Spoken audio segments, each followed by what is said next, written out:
Fascist সরকার সুৎখর ইউনূসের যে সরকার, তার press সচিব শফিক কিন্তু মাঝে মাঝে কিছু সত্য কথা বলে ফেলে। জানি না নিজের অজান্তেই বলে না সত্য কথাটা মুখ দিয়ে বের হয়ে যায়। কারণ সত্যটা কিন্তু সবসময় সত্য, যে সে একটা কথা বলে ফেলছে যে আওয়ামী লীগ যদি নির্বাচন করে তাহলে অন্য কোনো দলের পাত্তা থাকবে না।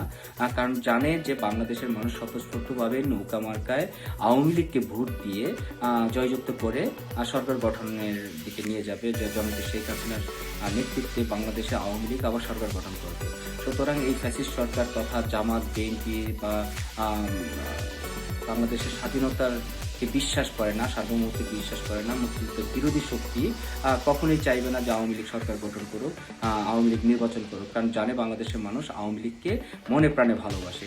যার কারণে কিন্তু প্রেস সচিব একটা সত্য কথা বলে দিয়েছে যে বাংলাদেশে আওয়ামী লীগ যদি নির্বাচন করে তাহলে অন্য কোনো দলের পাত্তা থাকবে না।